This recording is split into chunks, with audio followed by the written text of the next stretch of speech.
Gonna talk about the current thing.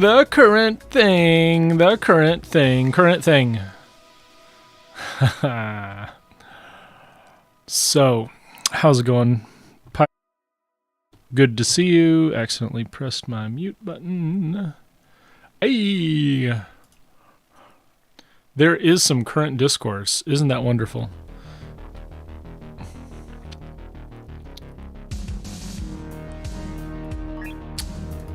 I've got a lot going on last week, so I did not stream Friday or Saturday because I went to a political meeting. I broke out my streamer gear, and oh boy, was that great. Oh, that reminds me, I need to get my backpack and throw that media. I need to do some editing of those raw, those raw files. Let's see, what's a good free raw converter?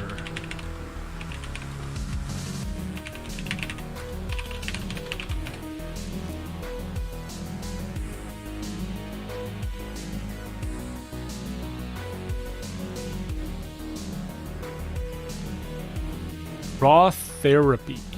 That's a good one. I've used that one before.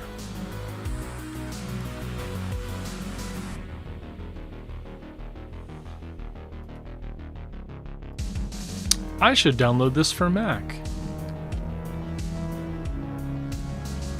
Oh, there is no Mac version. Aww. Bummer.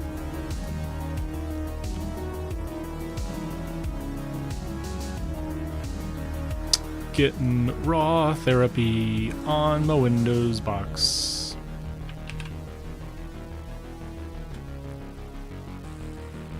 And I'm gonna look in my downloads for raw therapy. And I'm going to extract and install.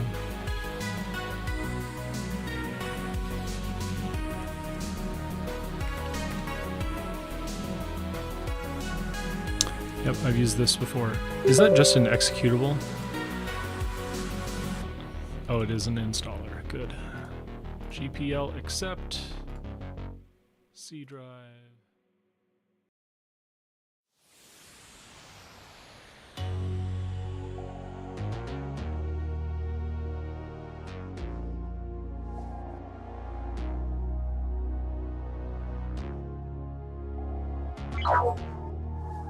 I got a little bit of grinding to do, and I'm also going to keep moving because that's what I need to do.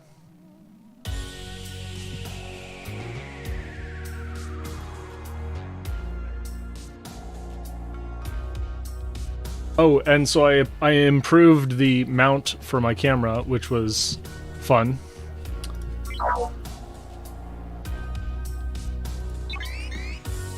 What else? What else did I do? I packed everything, and it fit in this really small electric car, and ran a environmental caucus meeting with my gear. Met a few people. Made a business card, handed out a few of those. I'm going to keep working on business development. I'm also going to program. I'm going to get back into programming. I really had like a big career fuck up going into a new language. Not the best supportive environment, unfortunately, and so I've got to really think about, like, was I seriously set back? Do I need to switch back to Java? Do I need to keep going with Python? But I really like JavaScript. I really like TypeScript. I really like that environment. The build tooling is becoming much better. It's so good. It's so good.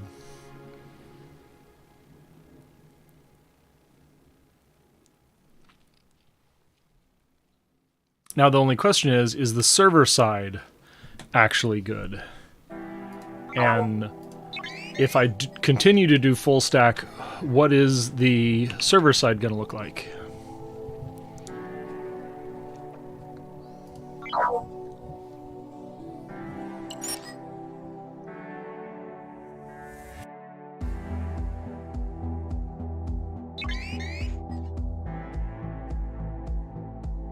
Oh, C++. No! No, not C++. PHP and databases. Maybe. I'm serious now. Like, if you have a good backend and JavaScript on the front end, and your database and your data models are great, and I know a lot more about making data models, so why am I going to write more Java to do things that I could do in SQL? I mean, I did try to push the boundaries there. I did try to push the boundaries of, like, in-memory data systems, and no one trusts it. No one, literally no one trusts custom-written data models in memory. Even if it is theoretically better performing, absolutely everyone will shit on you for trying to do it. So why am I going to fight it? Yes, all of the alternatives fall over in practice, but they're cheaper, right? So, all right. Yeah, maybe I need to look into Rust for concurrent in-memory data models, because that's kind of interesting, honestly.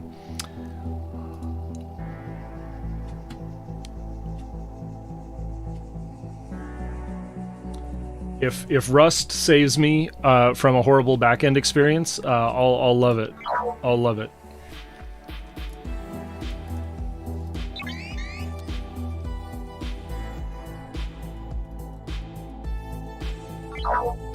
Let's see, so this ship I need to grind up to... Oh, it is. This is level 20. So I hit 19, and I'm almost there to 20. But I also need to finish this guy's run. Do I have all three? I do have all three. Let's get it done.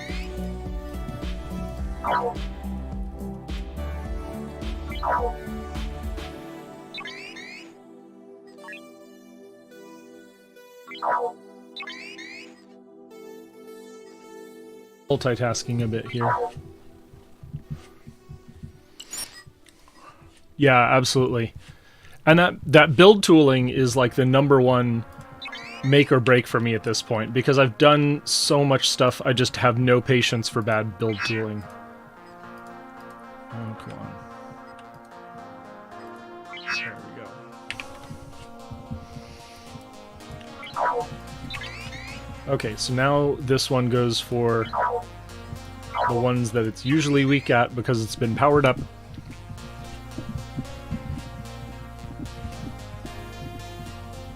Yeah, I noticed that you could basically do monkey patching in Rust, and it's built in. Like, it's literally part of the tooling in terms of a very practical problem-solving issue.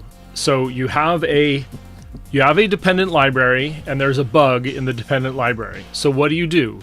Do you build and self-publish and execute the self-published code somewhere, and then you've got like this extended tool chain just to patch a silly dependency? No, you have the source code for your dependency, and your source code dependency is matched up with the artifact, and then if you need to rebuild that dependency, you publish the patch as part of your build steps.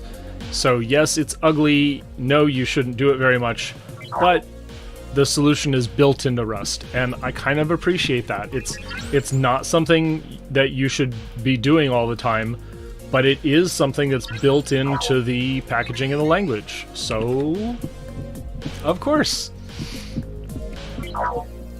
It would be worse, and Java tried to do this, it would be worse to make it difficult to execute the thing that you need to do. Hot take there. Sign me up to be a new Theo-style cult leader of hot takes, right? I also definitely worked my hip out too much. I did too much sitting because, of course, I was running a meeting and I was sitting for that, and then I was watching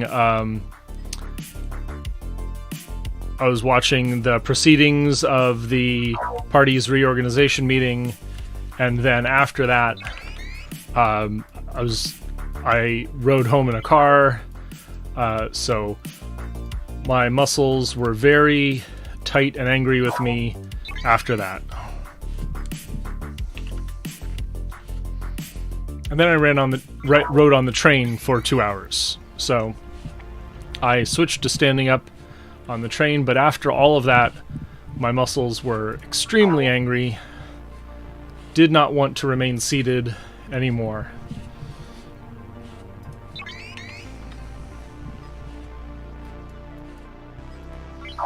So here I am on my treadmill, or on my Nordic stepper again.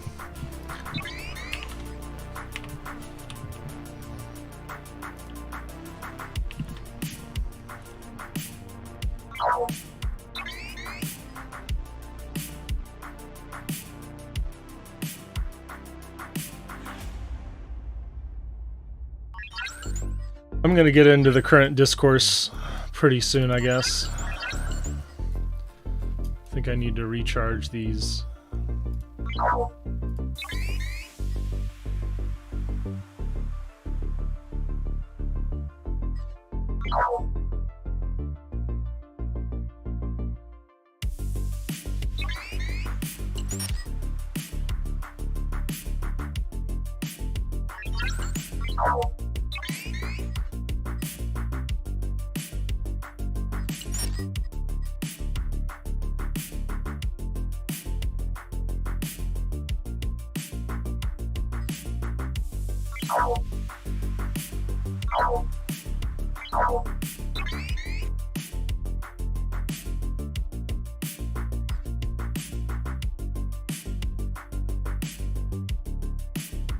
Oh, Mr. Beast? Well, I mean, he is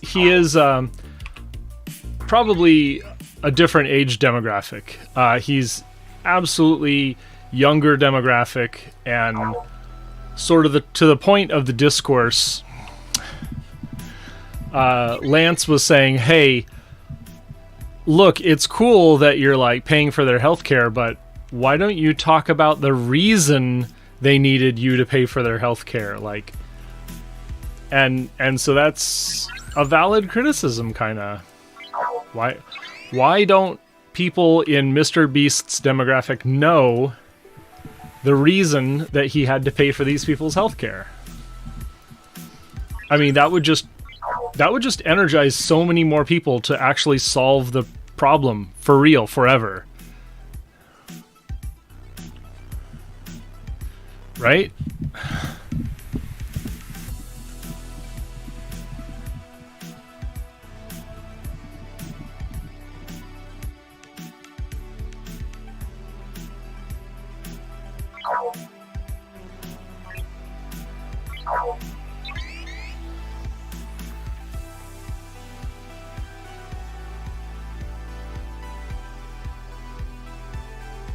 Yeah, I should probably watch it. Like I should react to the video.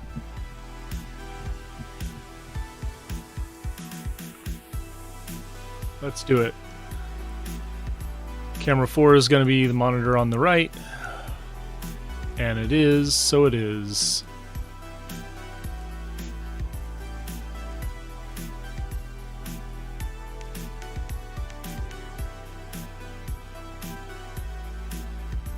Oh, that's what it is. Okay. I need to move stuff around.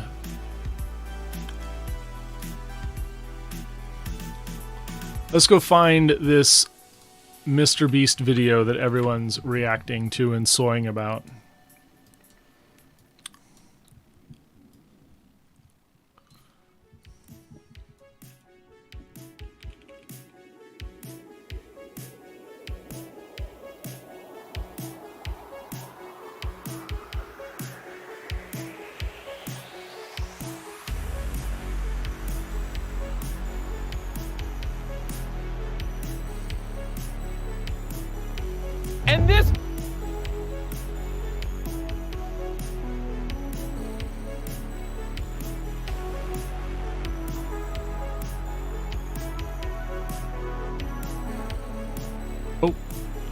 title's in the wrong spot.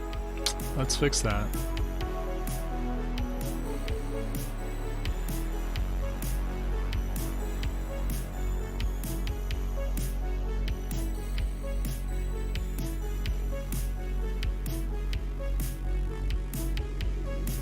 In this video, we're curing 1,000 people's blindness. It's gonna be crazy. Most of us see the world like this. But here's the thing, 200 million people see the world like this. But I just made it one less. Oh. Wow. She's just one of 1,000 blind people we helped from around the world. They can't see, but we have all the technology to fix it. Yep, half of all the blindness in the world is people who need a 10-minute surgery. Crazy. Yeah. Oh my God. I see everybody. Oh, I can see clear. I can jump for joy. Yeah, I can see your face, I can see your face, I can see your face. If you're wondering how the surgery allows people to see again, it's because the lens in their eye got so cloudy that they can't see through it. So the surgeon uses a tiny vacuum to suck up the clouded lens. Whoa, it's sucking. And replace it with an artificial one. The surgery is that simple. They can see again.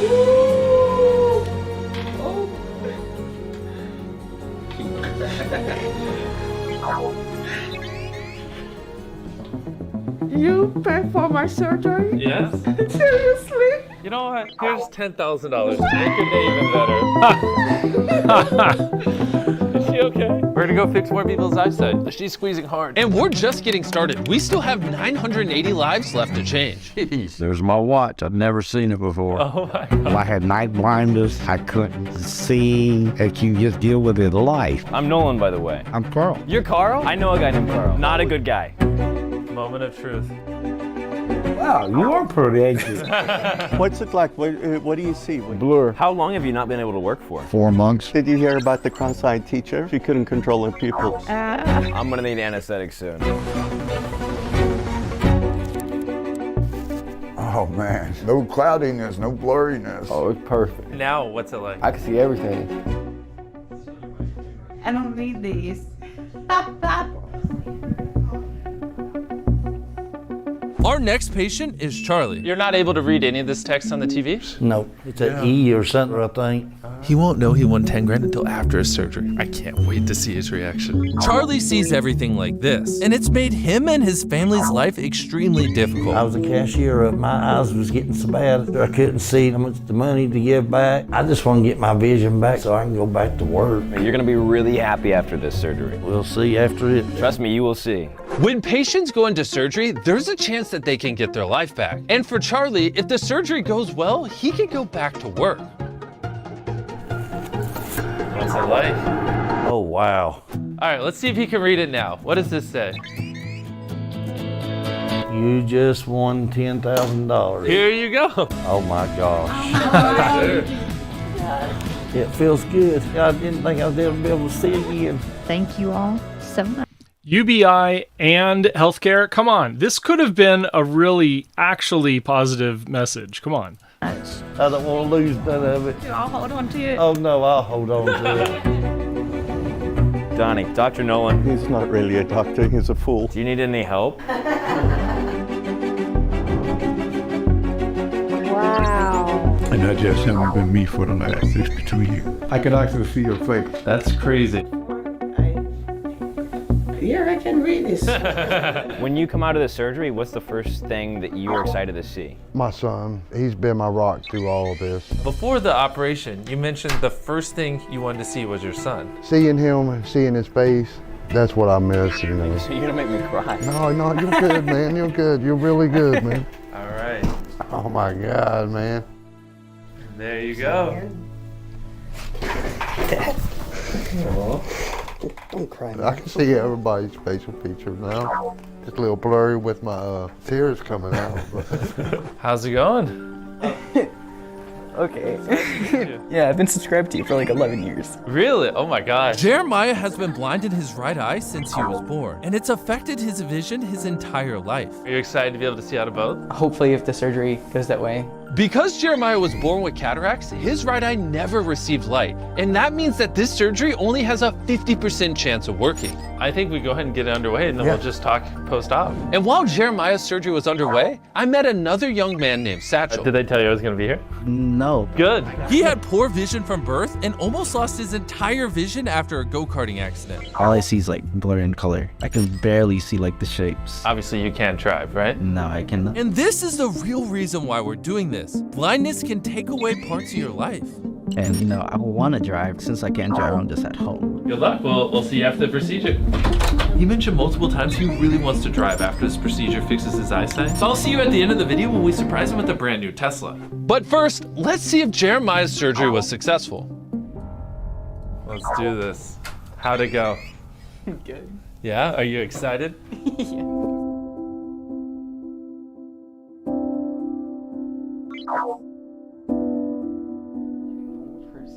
Yeah. Take your time, no pressure. Everything looks so more clear. Yeah.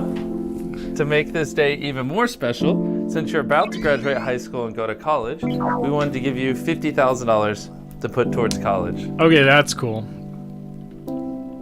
I didn't even think this was real. Like I'm waiting to wake up. Oh my god. Now let's check in and see how Satchel's surgery went. Now I don't even see any blur.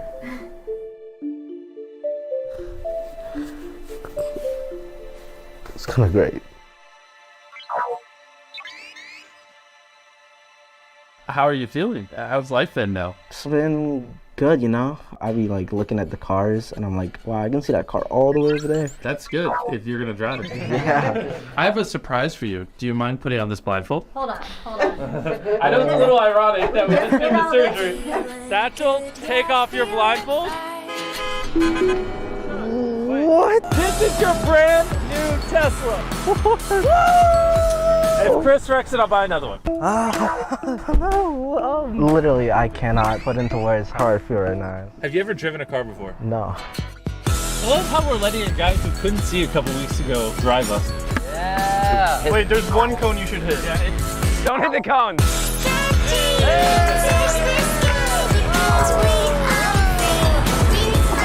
That did sound good. So not only are we helping people here in America, but we're also going to other places around the world. Because unfortunately, nearly half the population with curable blindness doesn't have access to this surgery. So I wanted to provide this to as many people as possible.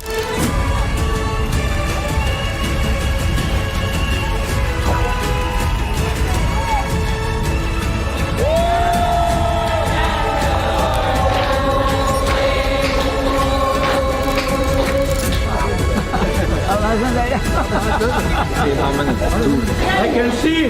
As a thank you, because you were just so gracious in this video, we want to make a $100,000 donation. It'll bring sight to thousands of people. I see everything. Oh my god, you are so beautiful! Wow! Thank you, Mr. Beast. Thank you.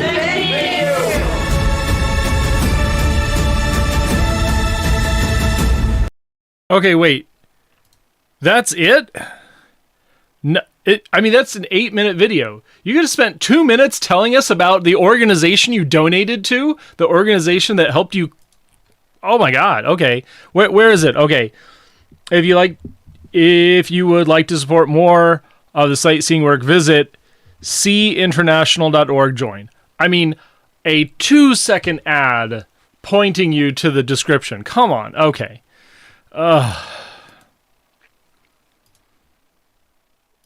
Why don't you make your video an ad for Sea International? Okay. This is what he should have put in in his video, like an ad the whole time. Like, there it is. seainternational.org join. There's I have notes. I have notes for sure. Okay. Soying out. There we go. If only I had 130 million subscribers, I would be doing better at helping Sea International than Mr. Beast just did. How many people have viewed this? 51 million views. 51 million views. Okay. Well, let's talk about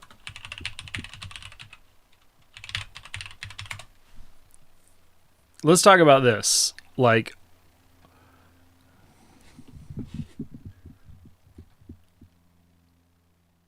oh no. There's more than one. The Serfs. Oh, they're the Serfs TV on Twitter. Okay.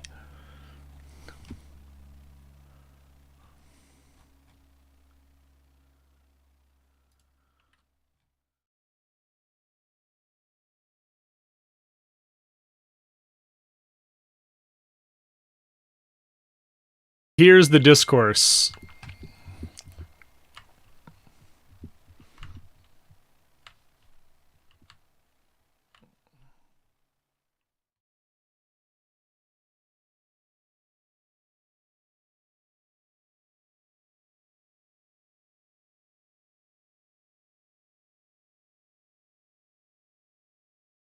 So, okay, so yeah, so Mr. Beast did tweet about it.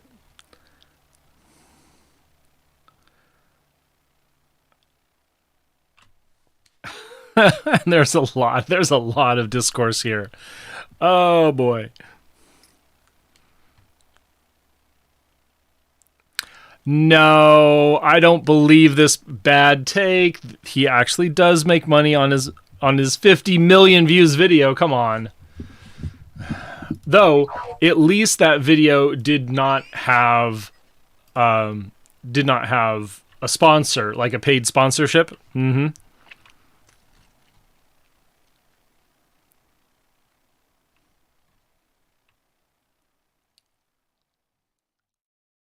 Man, these people are so mad. So mad. Ooh, fixing my mic. There we go. Oh, okay, back to the music.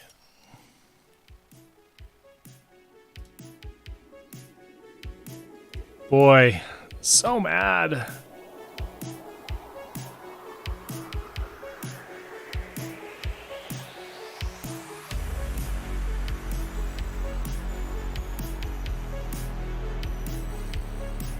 That's a good question. How much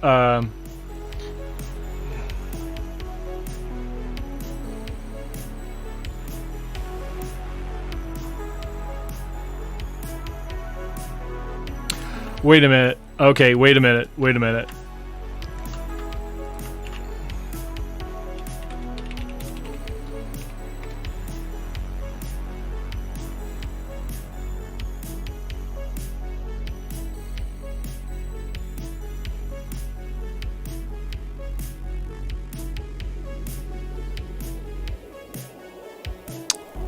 There's an absolute brainlet take in my replies.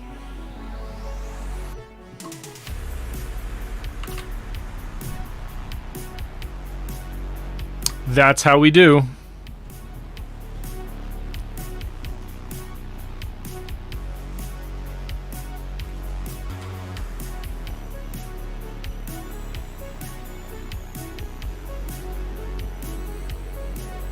Yeah, let's look this up.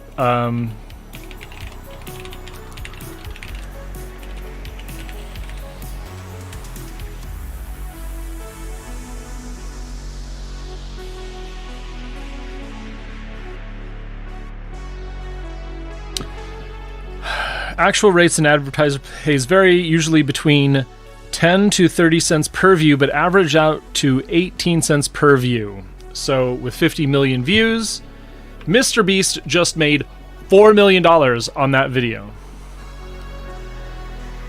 Take away his taxes. Oh, no, wait. These were donations. That'll defer his taxes, right?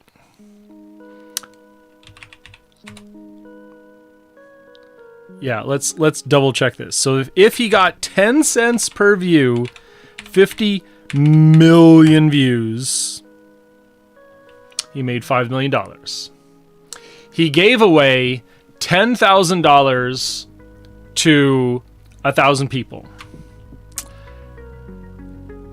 That might be him losing money. Because giving away $10,000 per person, that's $10 million. It really depends. You can give individual people gifts, but they might, unless he set it up as a charity. Maybe he set this whole thing up as a charity, like some kind of UBI, Restore Vision, Restart Your Life charity, and that would be tax deductible. So if he just saved himself on 10 million, like he just got himself a fat $10 million tax deduction, okay, got it. Love it. But I don't know. I'm not sure if he made or lost money on this. That's a good question.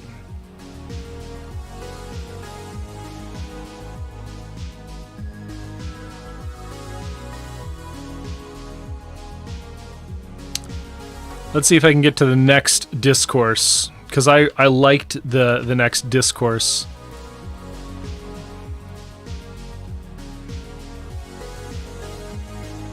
It'll be in my likes. Let's find it. Because it was not a bad thread about how you should get something other than a USB microphone.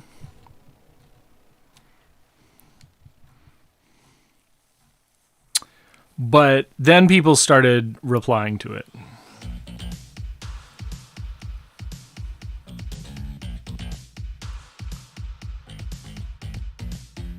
Here it is. This is from Tessa VT.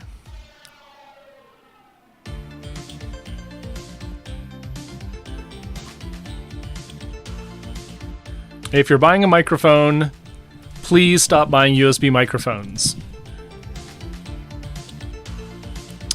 Most of you want to turn this to a career, so you want to make an investment, and blah, blah, blah, blah, blah. Highly advise you save before starting. If you have bad audio, you have low retention, will need to grind more. Okay, good point. If you're going after USB, you want to throw the list out the window, try the Shure MV7. Good advice. This is what I got Dylan to get. Okay. And this is the interface I got, the Scarlett 2i2. And a boom arm. Yes, get a boom arm.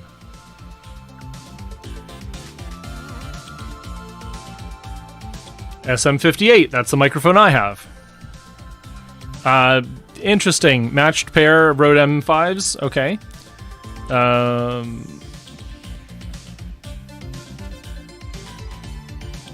NT1A. Interesting. And the NTG4. Okay, great. But a lot of people are mad at this tweet thread. They're so mad at this tweet. Look at 2,000 quote tweets. Yeah. This is the discourse.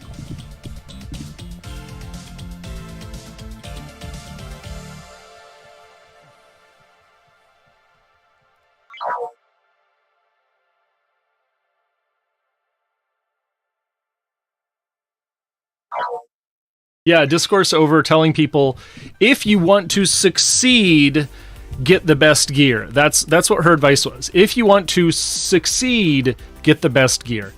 Now, however, success is not necessarily the thing that, you think it is. It's not necessarily going to it's not necessarily going to come because you have the best quality. I have better quality than plenty of people. And what? I'm like a 4-viewer Andy. So what is it? It's a combination. It is a combination of quality, drive, focus, hours streamed. There's no magic bullet. It's certainly the magic bullet is not a single microphone. Oh, you want the tweet? Let's get the tweet.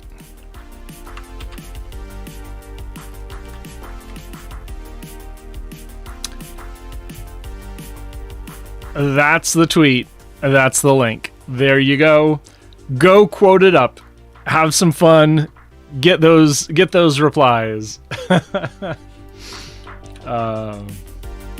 It's just Twitter, man. Twitter every day. Twitter every day. Oh, and this system is not doing well. Nasred, and hope you're doing well, my friend.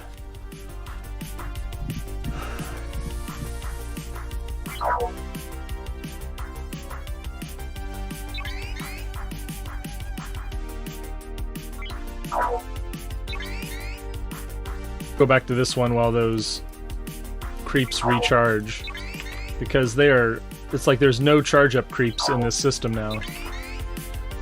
So here we are back at the XP grind side.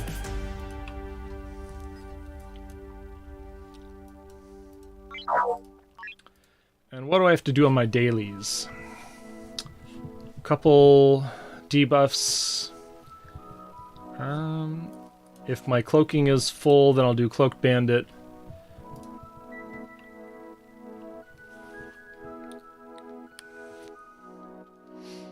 I think I can do this now. Let's do that. I'll spend some Latinum on it.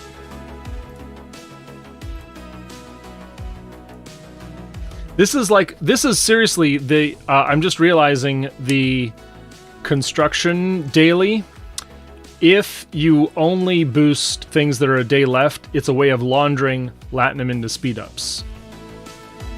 Right? Like you spend less than 30 hours of Latinum and you get 30 hours of speed ups. So I'll take that.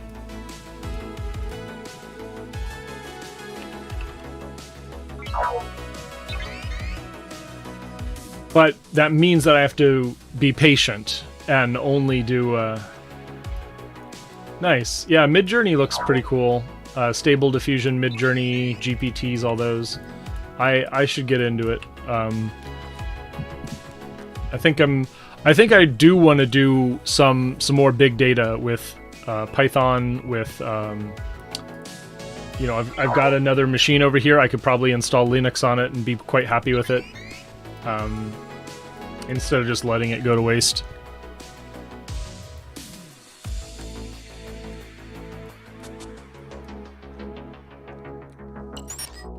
Yeah.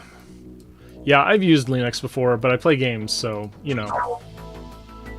It's a necessary evil for broadcasting.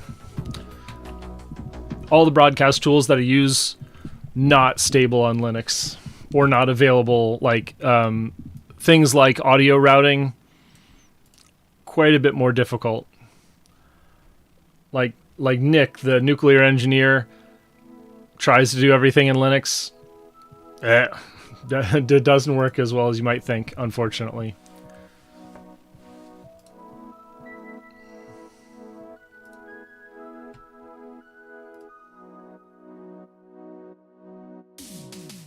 Yeah, I mean, you if you know Nick, if you know where to find him, yeah, follow him and see what he does in Linux. It's pretty cool. He's got a GitHub. Oh yeah. Nick and I conspired to make something really cool happen. I kind of gave him a little bit of this.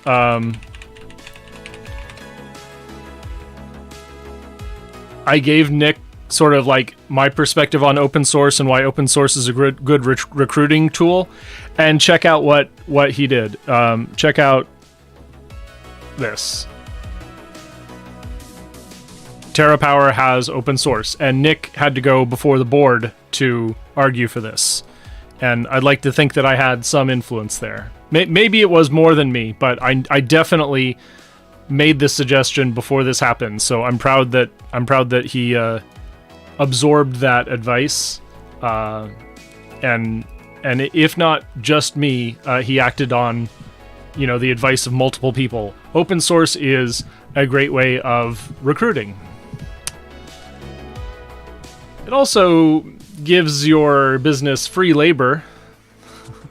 That's sort of the idea, is that your business is getting free labor from the other open source contributors.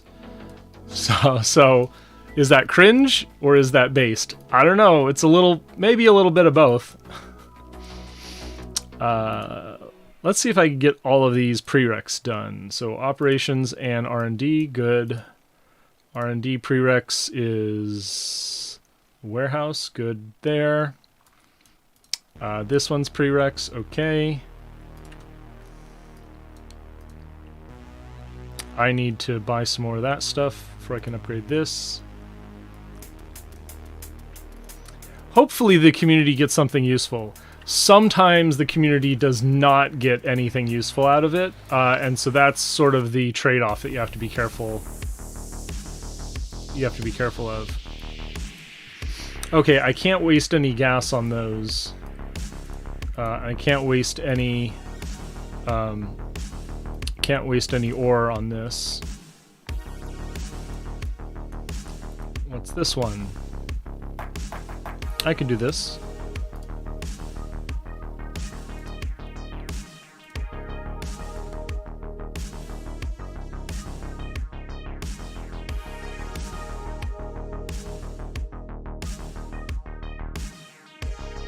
I really want to push my Brel to the next tier, but I don't know if I can.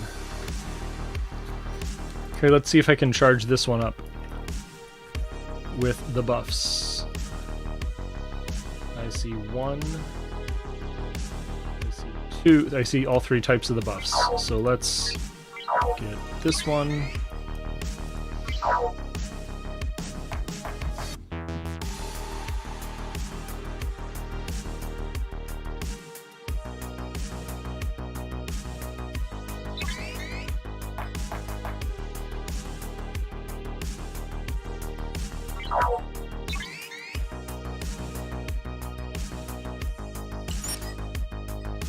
And there's the third one.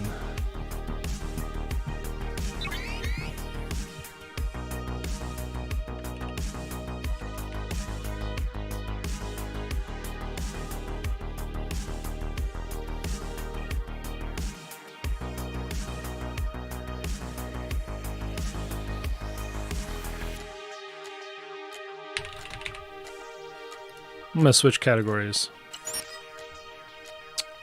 because I'm not being very proactive about my content right now. Maybe I'll get bored and go to some reacts, but I'm a little focused in on my game, saying hi to the chat, just hanging out today.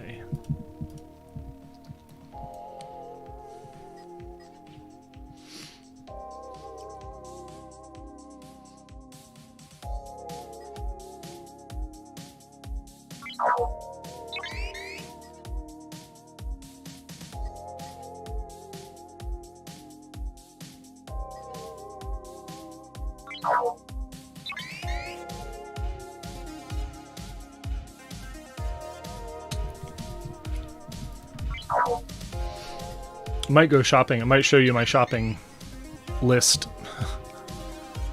Uh-oh. I just pressed a button I shouldn't have. Boo. One moment. Drop in frames.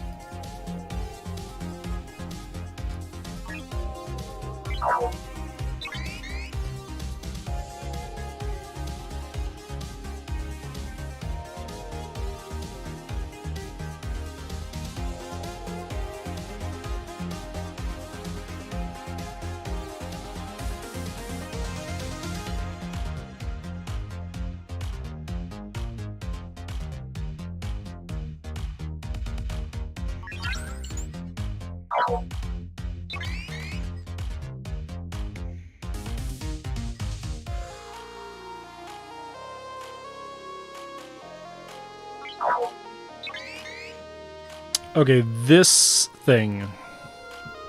This guy, Archie's World. He's got the same bike as I do. Let's look at this upgrade. Hey guys, I'm doing another video.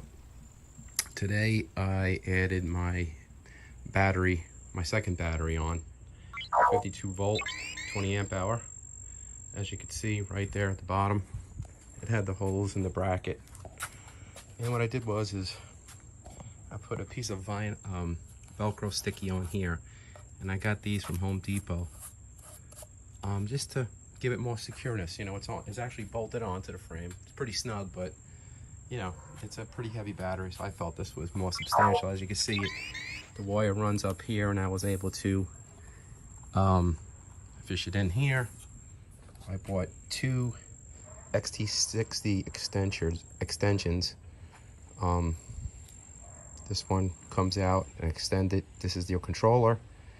This is your first battery, and this is the extra battery. This is a battery combiner, and that's when you need, if you're gonna hook up a higher wattage or higher voltage battery to a stock battery that's less. So this bike comes with a 48 volt. This is a 52 volt, and you must have this. It's called where I got it from was Electromotive Mods. Looks like a very reputable company. Gives you directions on how to do it. I had seen another gentleman do it that had the same bike as me. He was very informative, and it came out great. I was able to kind of contain the wires a little bit better because I wanted it to have some airflow right from here. You'll get some air underneath there, and hopefully get some air in there to cool it down. There was really no other place I could put it, I felt, that was clean. And I'm going to do a test in a little while.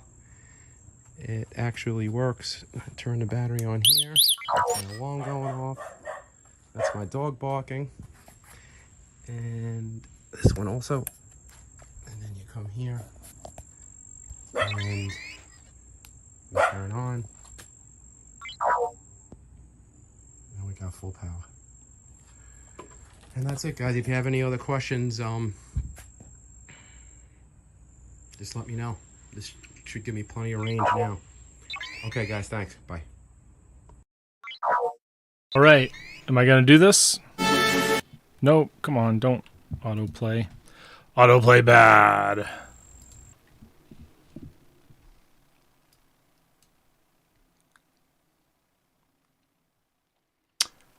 Primitivism. Oh, yeah. Let's talk about this. Yeah. Primitivism as social action. The idea that Native Americans lived in harmony with nature, it's a little cringe. And let's talk about why. Why is it cringe? Well, it's because they didn't simply live in harmony with nature. They lived and died in harmony with nature. So are their lives better because they're shorter? I mean, is it morally superior to die early? That's actually what we're talking about, isn't it? Because, you know, there's the noble savage, the mystical, magical, noble savage. It's a little bit of a trope. And in fact, if you actually talk to Native Americans, you know, for indigenous people, they don't begrudge us our modern conveniences. So if this white person, assuming this white person admires, you know, the native people so much, they should go live like the native people if it's that admirable. Or does he simply want to force that condition on everyone of a certain race? Blah, sorry. Yeah. That's the way that I'd phrase it. It's like, okay, so who is this prescription for? Is this prescription for you? Is this prescription for everyone? Or is this prescription only for the folks of darker skin color? Soy. Yeah. And that's the rub. That's the real problem, is your prescriptions for climate action need to be universal, not eco-fascism. Because that's what we're talking about when we talk about putting native people in a place of privilege, but also burdening them with the duty of climate action, exclusive duty of climate action, meaning that none of us white folks need to give up our conveniences. We get automatic dishwashers, we get air conditioning, we get to drive if we need to, because it would be really cruel to say, no, you can't drive. So this is the problem.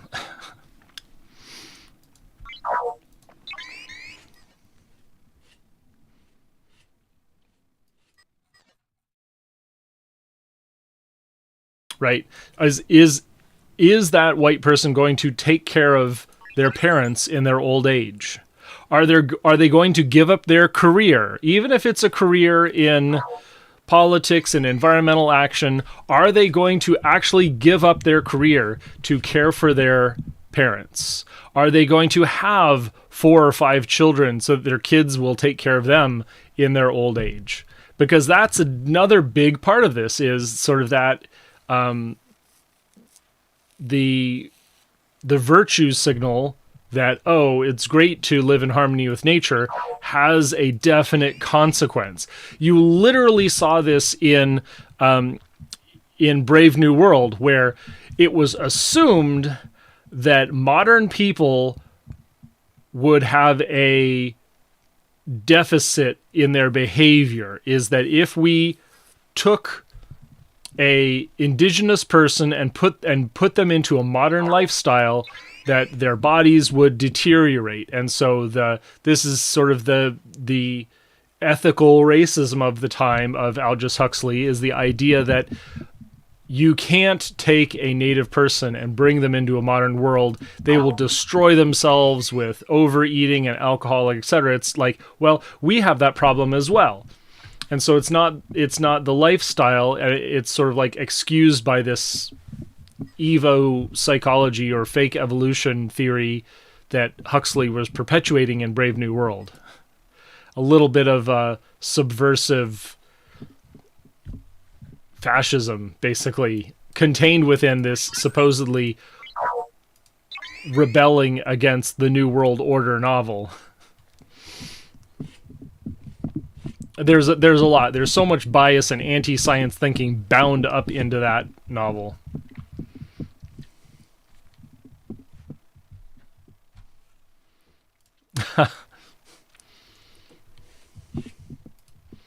It takes a lot of lateral thinking to break through the soy. It's these conversations are loaded with soy. They're completely packed full of it. And so you've actually got to slow down and do some lateral thinking and phrase it very carefully. I'll be the soy whisperer.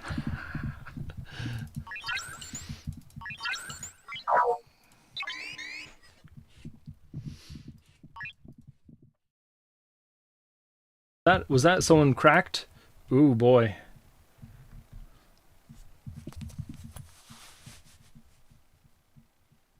Oh, okay, no, they're not. Leave them alone. Soy senpai. Ah.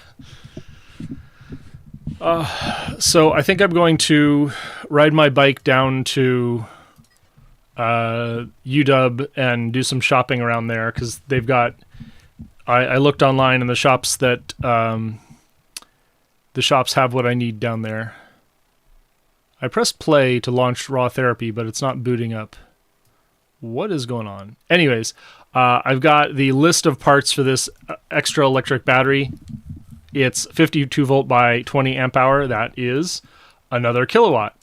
So I'll get the 52 volt battery, or maybe I can find a 48 volt battery. I'm not sure. Maybe it doesn't matter which one.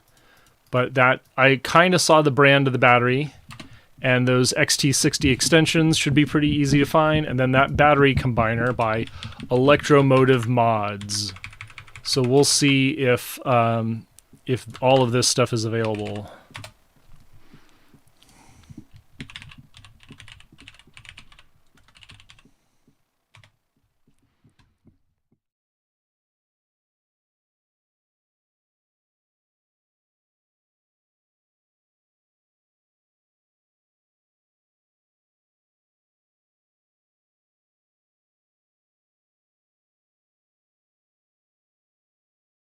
Fusion battery combiner.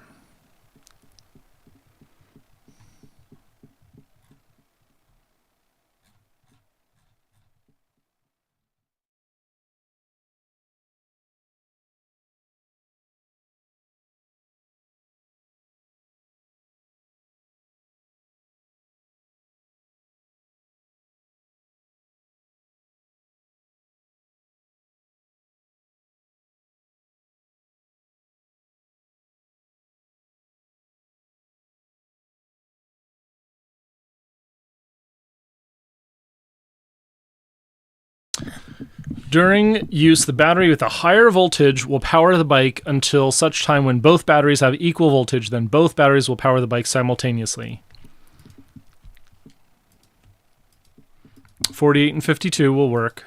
Not ideal since there is little overlap between the two batteries. 48 and 72 batteries have no overlap.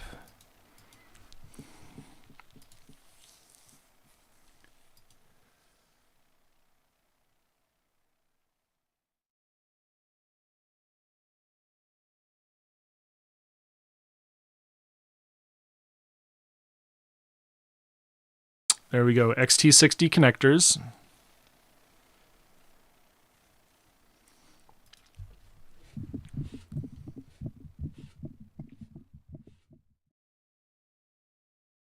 HEX2 with a lower voltage drop. That's a 50 amp.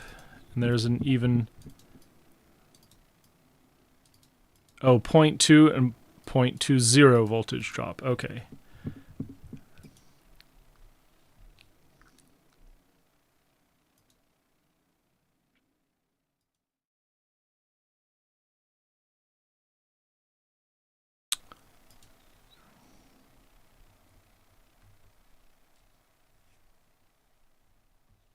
Do not attach the FBC by the cover. It may pull off. There we go. Okay.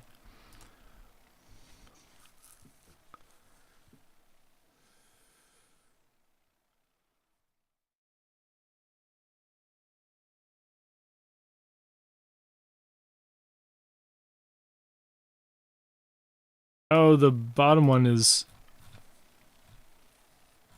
Oof. I guess... Oh, $10 more. Well, that's fine. For the higher efficiency. And what's the big one? $20 more? Okay. I mean, it's a very low voltage drop. So I'm not going to worry about it. Okay. Can I finally... So I'm finally going to spend... No! I need more! Oh, come on. I need to run that one more time.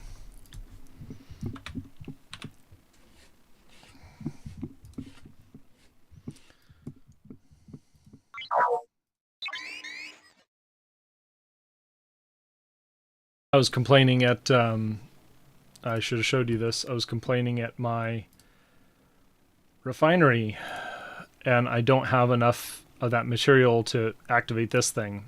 So, all right. So I found the battery combiner.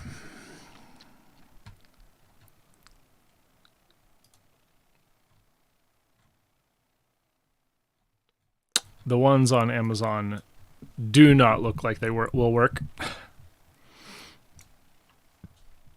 Let's find a 52 volt e-bike battery.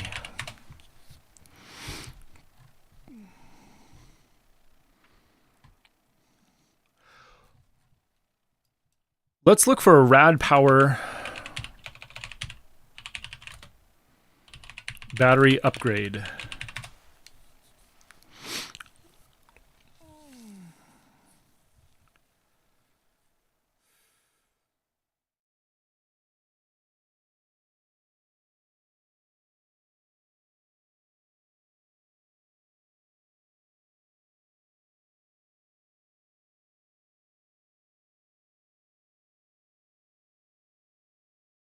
Also keep up with the game.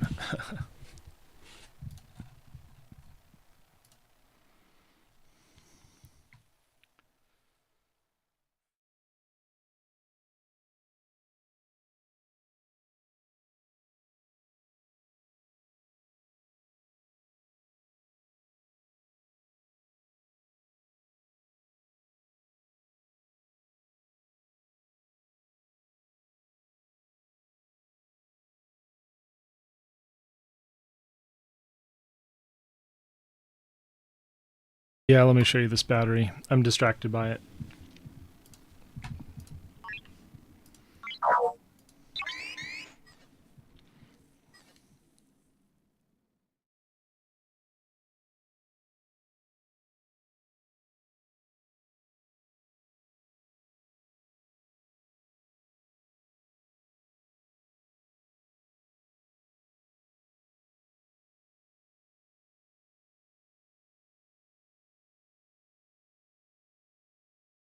It's pretty cool. I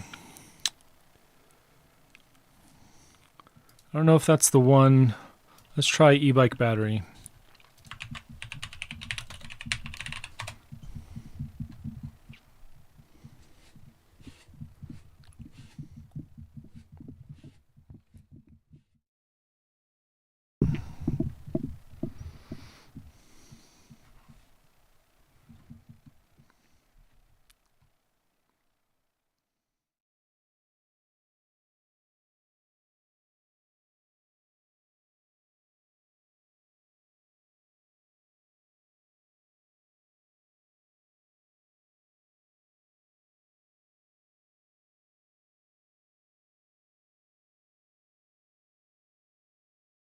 Oh, this is cool.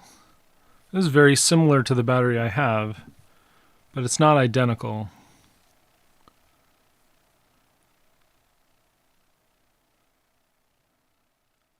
I wonder if I can rekey.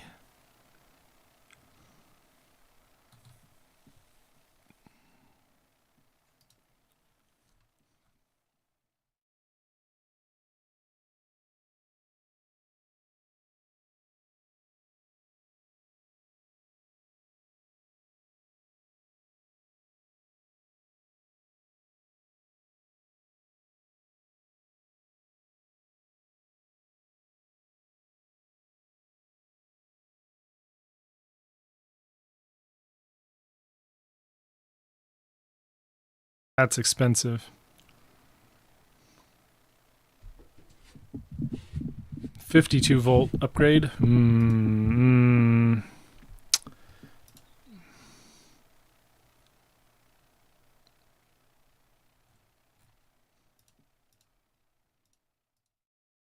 I'm thinking about it. I'm thinking about it.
Definitely want as much as I can get. Oh, there it is. 52 volt, 20 amp hour. Oh, there's 48 volt, 20 amp hour. Oh, I like that. If I can balance the discharge of my two batteries, that's even better.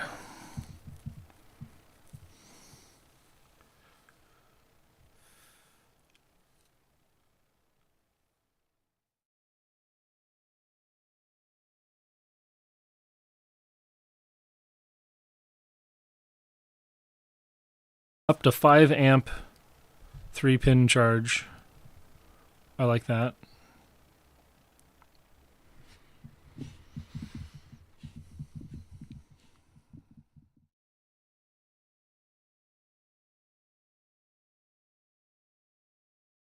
Comes with a charger.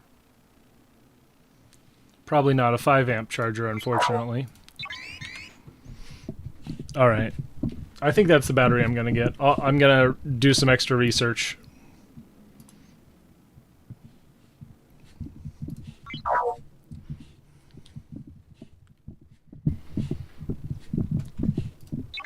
I think I'm going to go find the battery combiner first.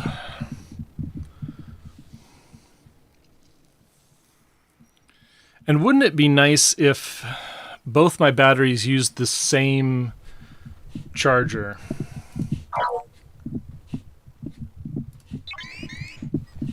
Probably not likely to happen.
Oh, it's the Hylong 4, which is the 52 volt. That's the difference.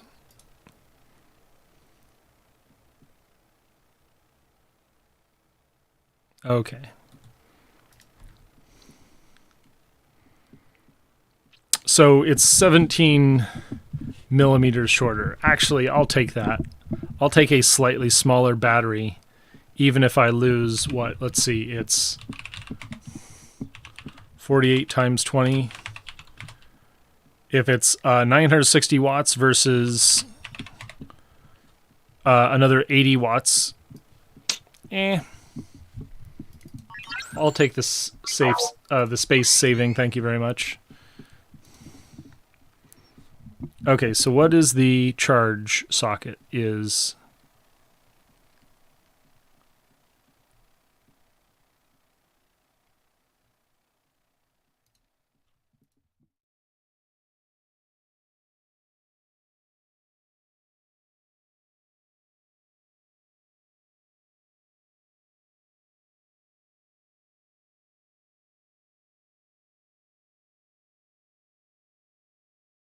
one battery charger. Oh, it comes with a 4 amp fast charger. Okay, well that's good. Yeah, I'll keep that. Okay, 4 amp charging is fine.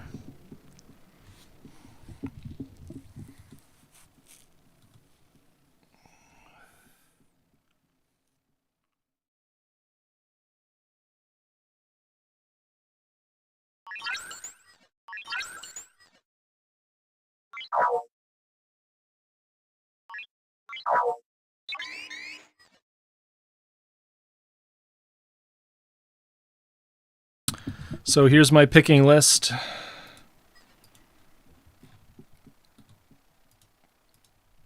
It'll be this battery, this specific 4820 amp hour one, the battery combiner. I'm resisting the battery combiner now. I think I will get it though. Better safe than sorry. Because I don't want to do something stupid with my batteries.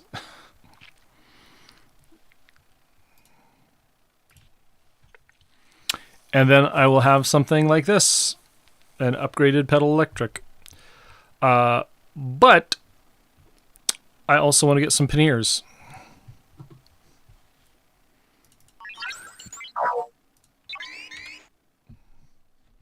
And I'm almost done grinding my Stella. And what does that mean? That means I can scrap it.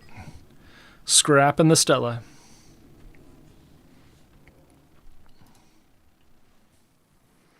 Oh, how heavy is this thing?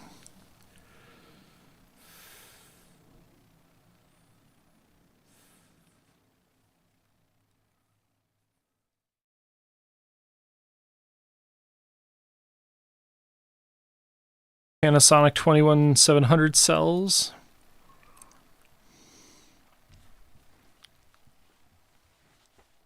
With a battery management system.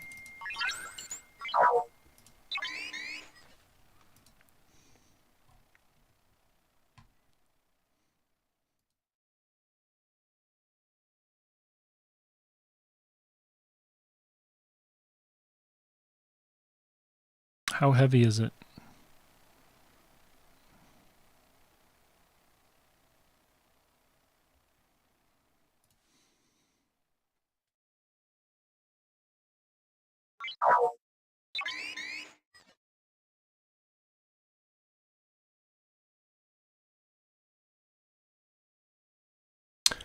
Oh, I wonder if my supposedly 2 kilowatt e-bike batteries are actually 1500? Well, I guess I'll find out because it says this battery, this 48 volts is rated for a 1500 watt.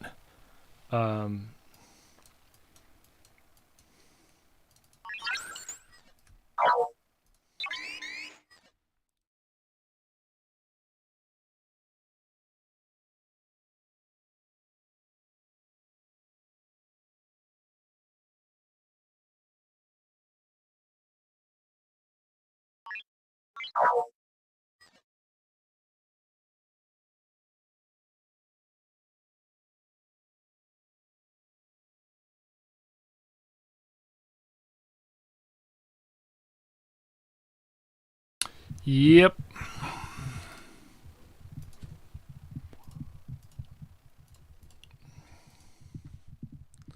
Okay, let's add that to cart. Oof.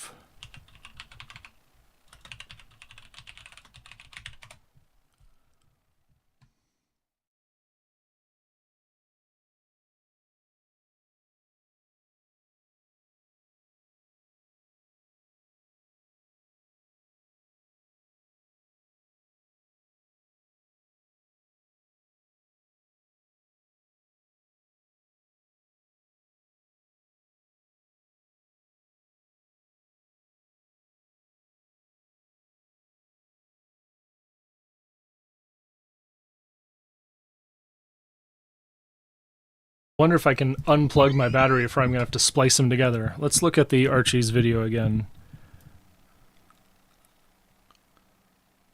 Because I thought I saw... Yeah, check this out. He spliced these together right there. Looks like he spliced it. That's kind of cringe. But up here, it looks like he did plug in... I'm going to have to take apart my bike and see if there is a connection inside. Oh, I have the wrong crew on this ship. What am I going to do? I need to take a quick... I need to step away really quick. So let's put on some React. I'm going to react to video content that I produced on another channel of mine.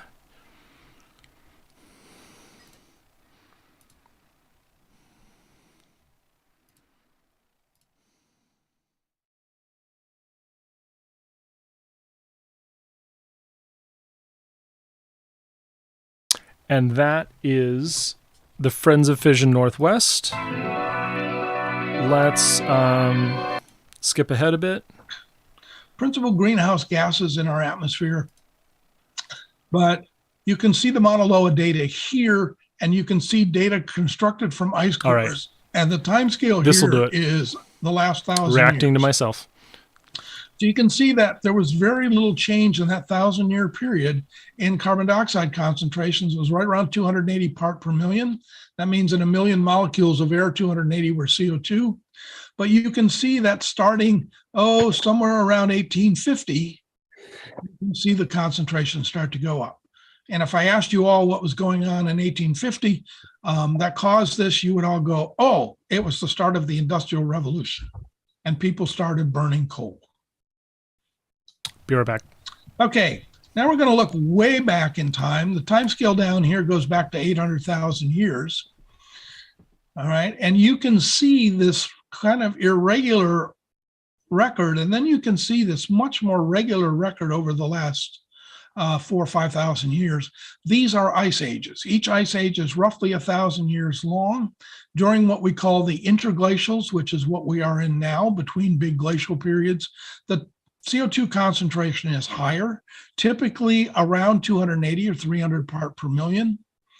Now, these measurements come from an ice core. This is an ice core that's drilled in Antarctica, and you can see all the little air bubbles that are trapped in it. Because water is a small molecule, the ice crystal form does not allow gases to pass through it. And so these bubbles contain the air that was there at the time when the ice formed. So we can drill these cores, and I say we euphemistically. This is really hard work, so I don't do it. You have to go to Antarctica, and you have to have a big machine, and you have to drill this thing out, and then you have to keep it frozen while you take it home, and then you slice it into pieces, and you evaporate it very carefully and collect the air that's in there and measure the concentration. This is actually done very accurately. We know this very accurately. All right, so here's where we were from roughly 8,000 BC to 1850. It's been roughly constant at this 280 part per million interglacial. You can see that on this sort of time scale, we have jumped to the 400 part per million we're at today. Where do we expect to be by 2100? Well, if we went into sort of a utopian time frame and stopped using fossil fuels and emitting CO2 as fast as we could, we might peak out here at about 540 part per million at the end of the century. That would be double what we originally had. If we continue on the path of the Paris Accord, we'll come to that later, it would be about 3 times, 670. If we continue at the rate we were going early in this century, we would be at 1,000 part per million or pushing it. What effect does this have on our climate? Well, this is a reconstruction of global temperature over the last 150 years, roughly. And you can see it kind of wandering around. You can see that the line is thick here, representing the fact that we don't know the numbers as well as we do now because we have a lot more measurements and we have satellites. And you can see that for the last 50, 60, 70 years, we've been on a pretty steady climb.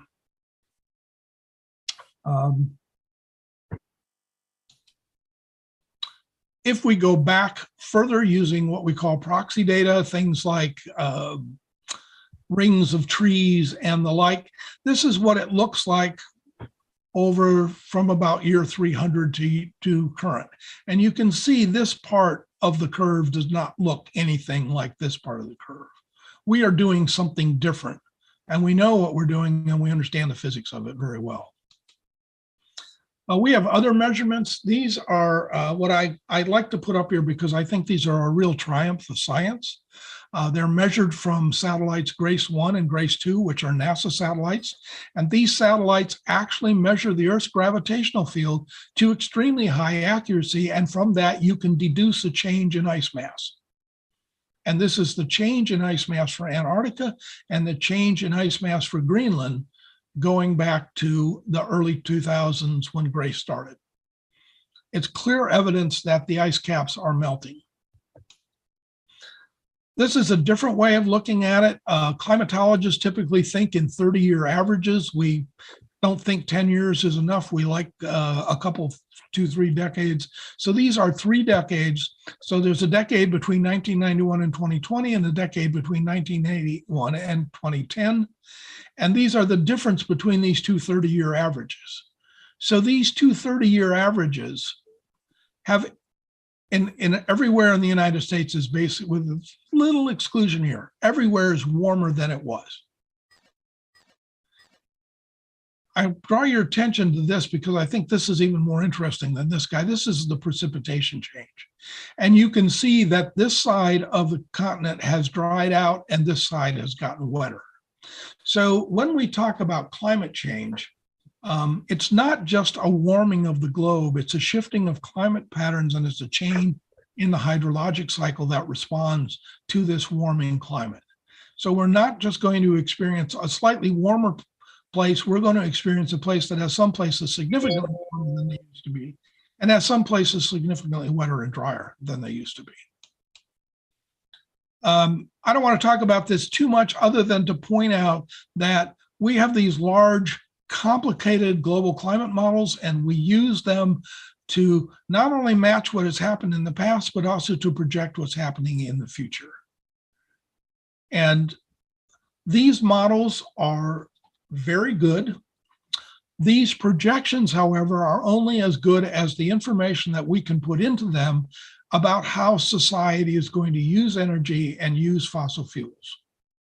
So these different curves show our anticipated temperature change. This one here is drastic cuts in fossil fuel use, and I can tell you right now, this isn't happening. There's nobody going to do this, so we can forget this. This couple in here represent a sort of aggressive transition to green energy, trying to phase out fossil fuel and doing it in a reasonably fast manner. This one here is business kind of poking along as we were. Right now, we're somewhere between these two. If we go back over here, if we continued on where we were at year 2000 at the same rate, we would be passing something like 4 degrees centigrade warming, 8 degrees Fahrenheit. By the end of the century, right now, we're more in line for something like 2 degrees, but only if we make this aggressive transition. What are the outcomes of this? Well, this is a different way of looking at it.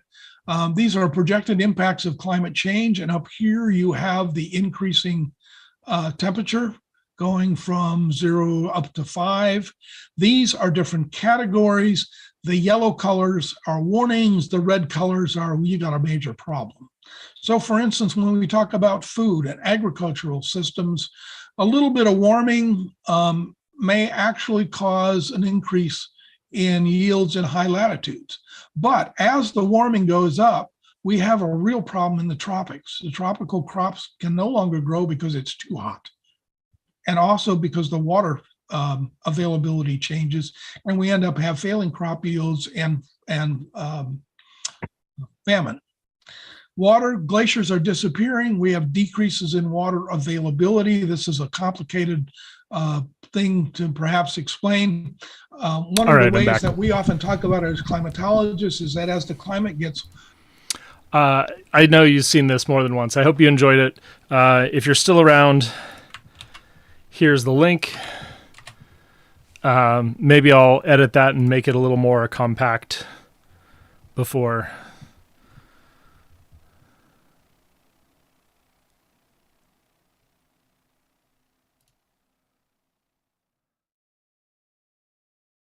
All right, so I need to take apart my battery and see which connectors I've got. He said it was an XT60, but I don't know if it's 1 or 2. Back to the game. Whoa.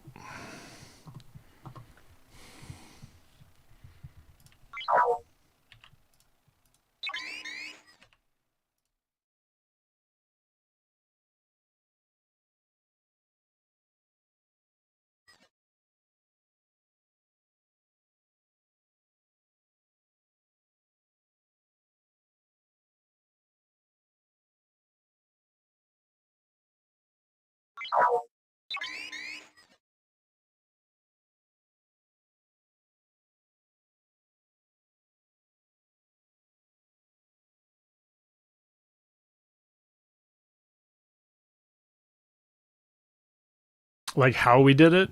I mean, unfortunately, like how do we unfuck it? Yeah.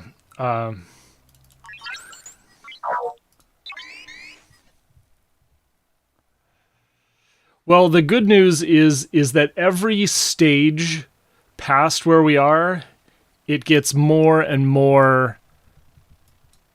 We've got more and more CO2 budget. However, the problem is that our future progress is not likely to be that good. So this is something that someone compiled from the BP Energy Outlook. And so if we're here, then like this is not progress. This is even though it says new momentum best case, this is our business as usual. This is the new business as usual. So what's the result? Oh, yeah, we've got a lot more wind and solar. We, instead of being like 2% of our energy, it's more like 20% of our energy. Great. And so 30% of all of our consumption is electricity. Great. That means we're hitting like what, 50% wind and solar on the grid, but we've still got bioenergy, hydro, gas, oil, coal. So not likely to be really changing as fast as we should. That scenario, most notably, does not have a lot of growth in nuclear, unfortunately. And that's something that I'm a little miffed at.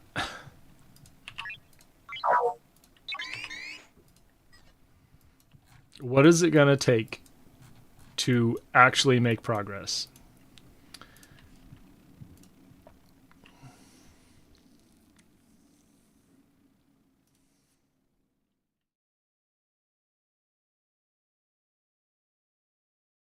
I need another stat stick. Oh, he's very close. Yeah.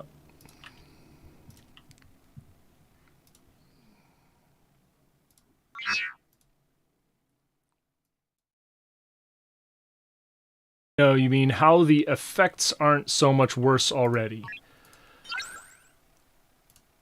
It's a big buffer, essentially. It's like, you know, we've got to the place that we're at because of what we've done, but it's not like the climate turns on a dime. So yes, that is the good news, that it's not worse than we thought. But the bad news is it's going to take a long time to turn the boat around. That's the problem.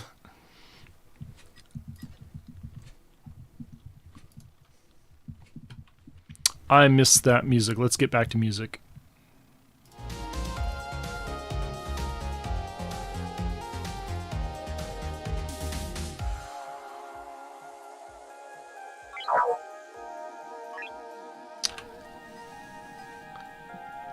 This boy's ready to scrap.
I need to turn my title back on.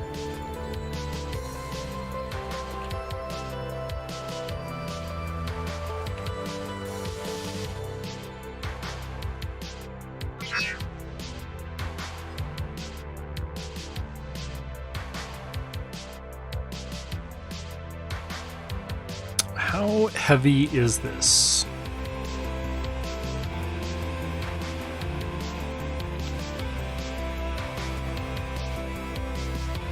Q&A.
Well, no information about the weight that I could find.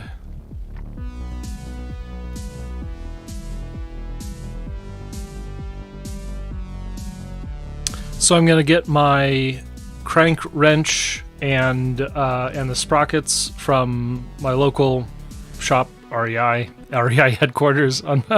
So, little privilege there. They've got all the sprockets I think I'll need. Here we are. Back to the grind.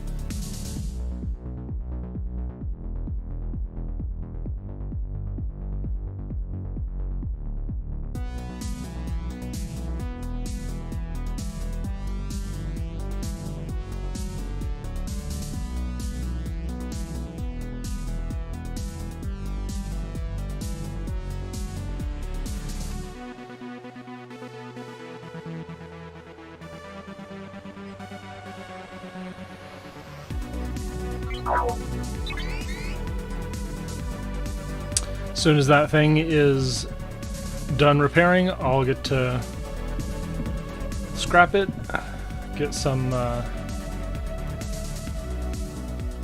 should I do one more level? Let me find the chart.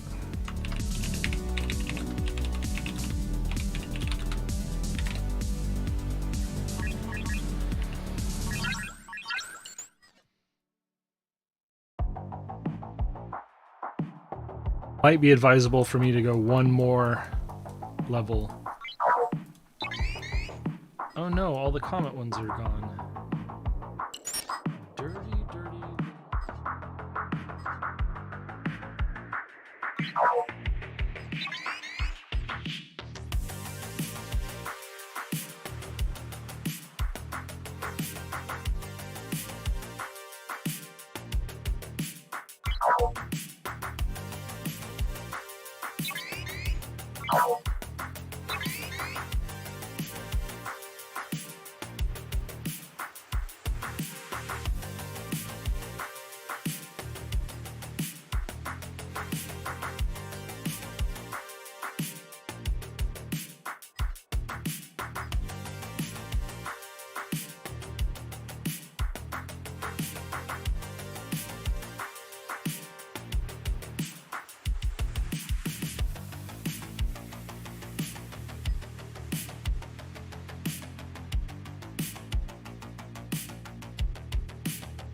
So at level 20, I get 1520 particles. Is that really all that I've got? Wow. Okay. At 25, I get 10 times as much. I think I'm gonna have to push it. I think I'm gonna have to push it one more level. One more tier.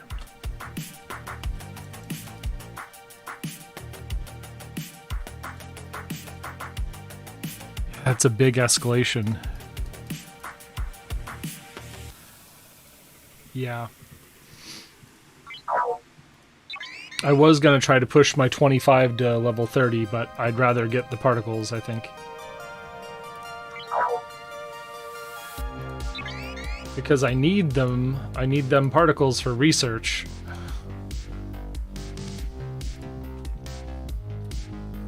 Think about it. If I spend a little bit of rare material, it's like I have saved up 10 Stellas worth of uncommon material. So, okay.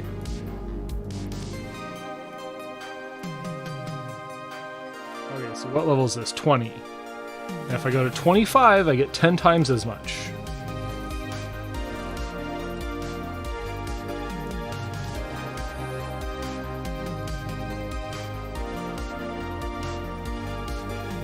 I'm short. I'm short just a little bit. I'm gonna do it anyways.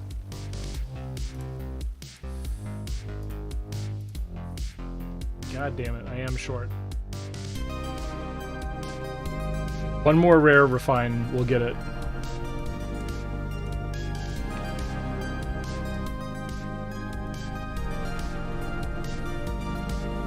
Why don't I just scrap this one?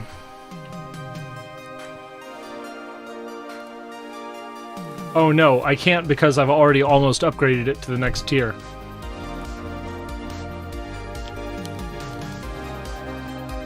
Whoops.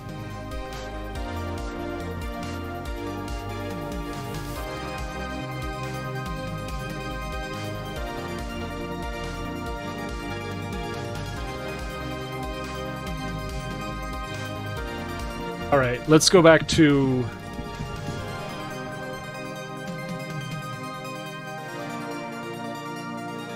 let's hit some level 40s.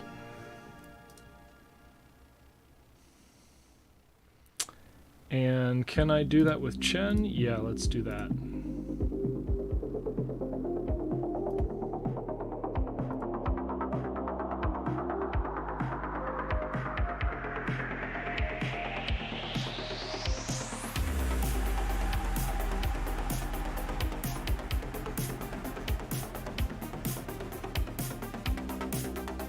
Oh no, I need to do swarms too. Yeah, I need to do swarms first.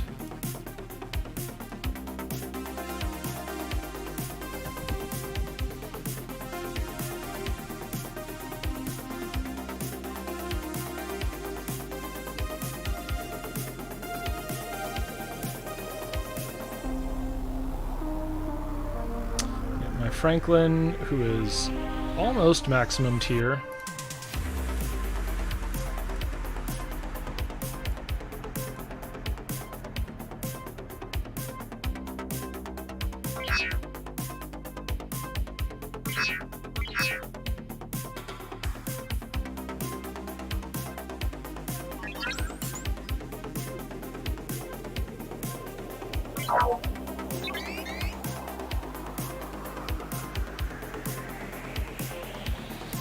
Kind of not been focused, and so I let this guy's buffs drain off a little bit. Little mistake there.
One buff. Bummer.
If I could bike 20 miles, that would be amazing. But the return trip, see, that's the problem. The return trip would kill me. Because I can only make it... It's a one-way trip if I go my maximum range. That's the problem, isn't it? And so then I'm carting around 2 chargers, because I have two different charger formats.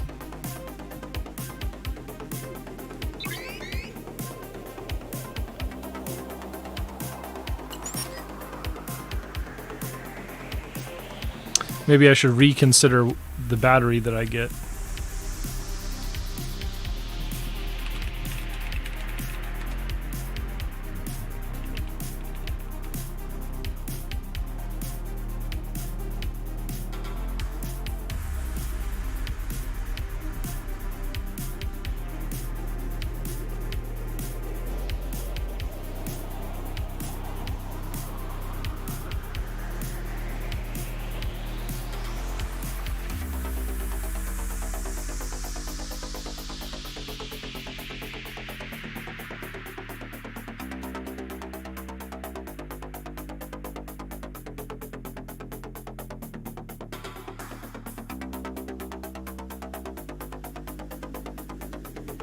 I mean, theoretically it would be easier, but bus service in this place sucks, and then I am I mean, okay, it's one of the best bus networks in the country, but I will literally be there twice as fast riding my bike than a bus.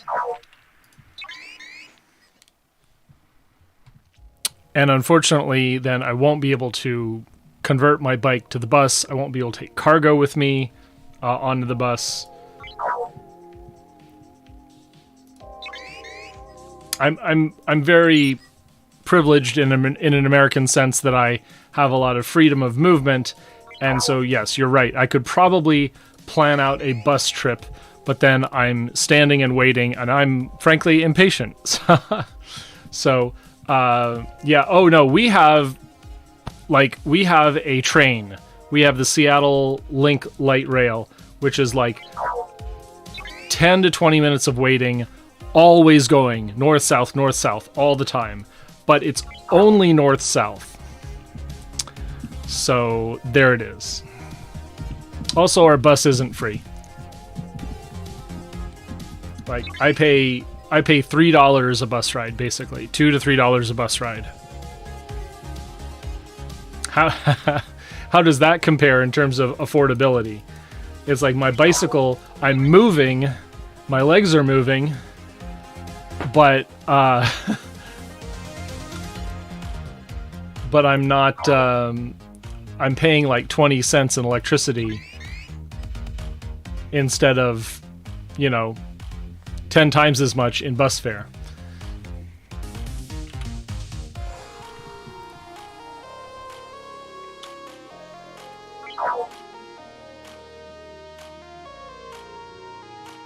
I'm sure the roads around me are much smoother as well, so like you wouldn't really have the Tiberius. How's it going? Soying out. Hope you're well. I hope your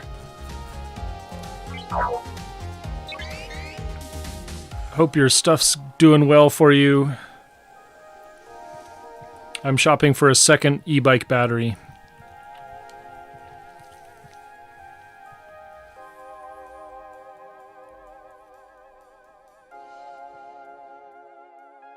iProd's basically my super regular.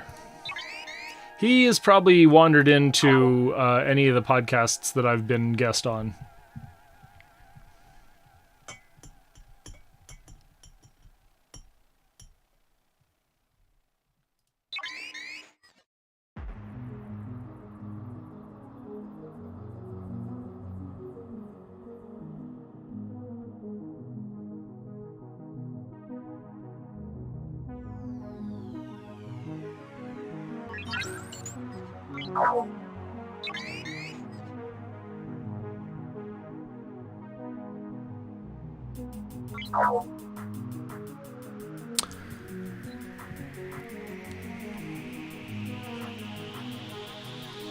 There are less debates and more interviews when I'm talking to Ty. I mean, like, I will throw it off the rails and talk about socialism every once in a while, and then he'll soy out, and then we'll get back to the topic. Ha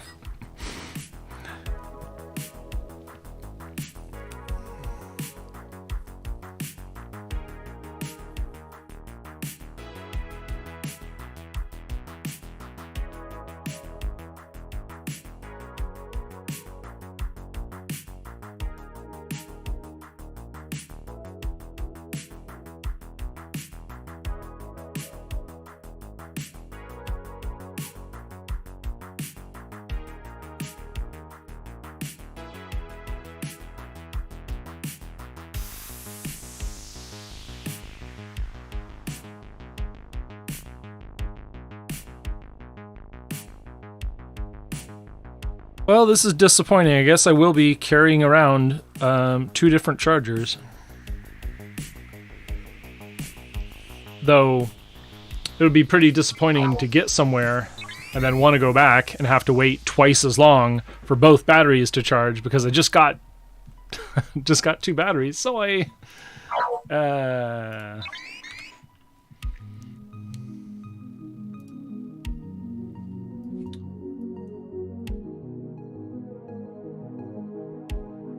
bit of hardware to carry with me if I'm going a long ways.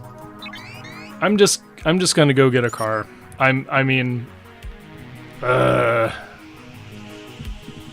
Sad face. Carl's getting a car.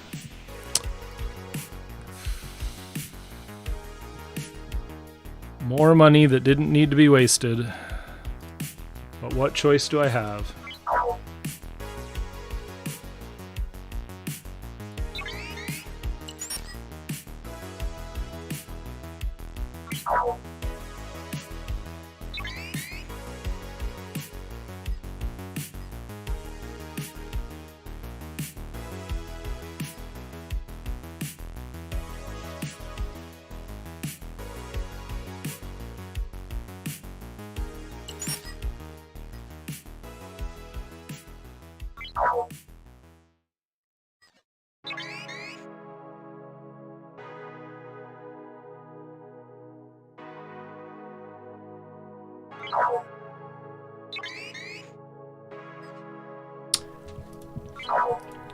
Now my run's doing well.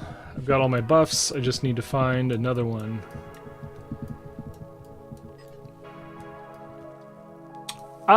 I mean, our light rail is pretty good. We just need to expand it. So we literally just need to build more tracks, and then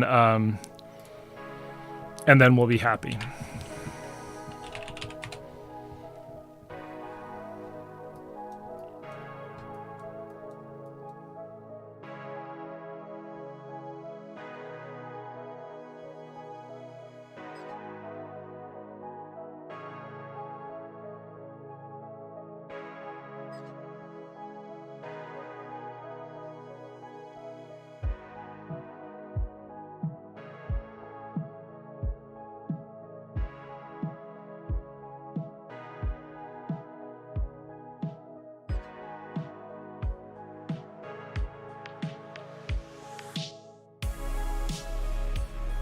Getting a car, oh boy.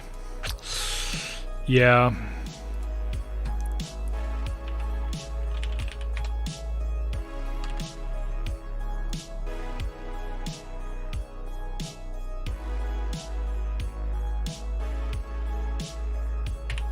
I'm getting distracted again.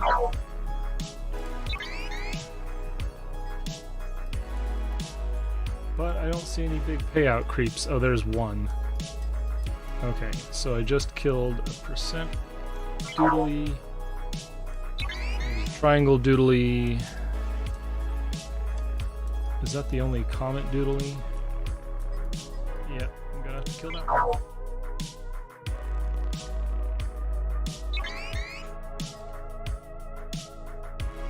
Oh, the max speed of the rail. I think our rail goes like 75 miles an hour.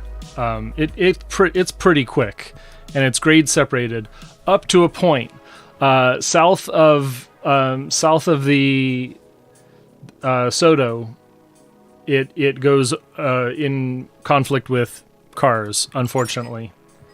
And some places it goes parallel with cars, so cars will be turning left in front of a train because they're idiots and they get hit by the train because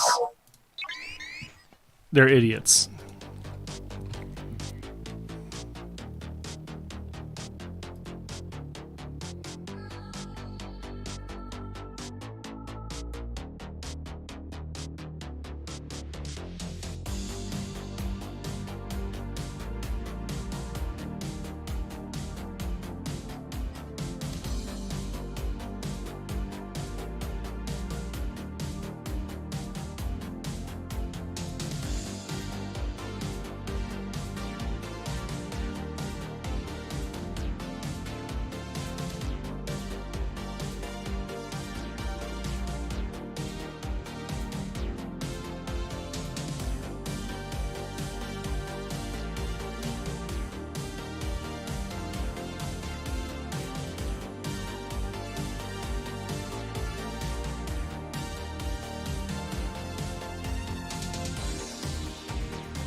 Yeah, it's fast. I like it.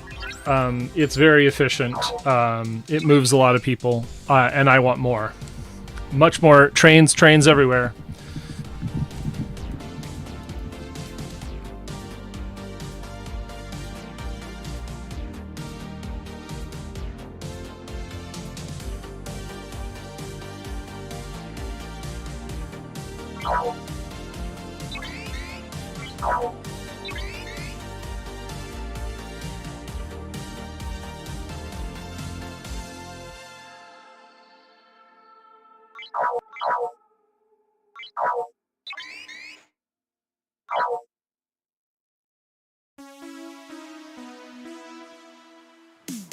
I'm usually better about converting units, but I'm having a brain vacation today.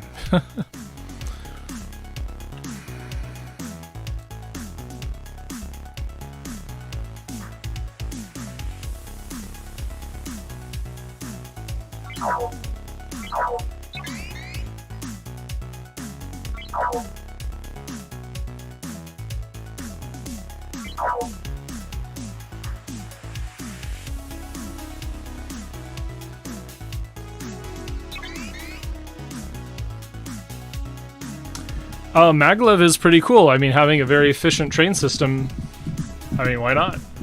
But, of course, I mean, it can be expensive. And it has to have very careful route planning to go that fast. So, great. You just need to do the thing. You need to plan the route. You need to make it go fast. And then you get it. You'll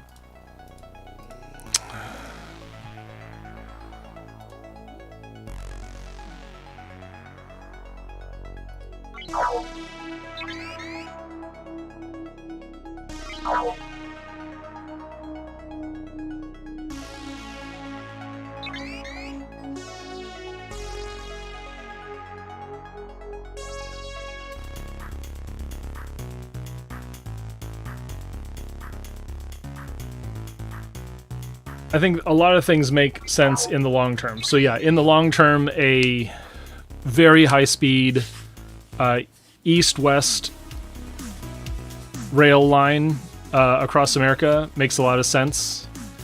We'd have to engineer something in order to go up and or down. I gotta answer this.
I want to speak to you about a new organization called the Eco-Modernist Society of North America.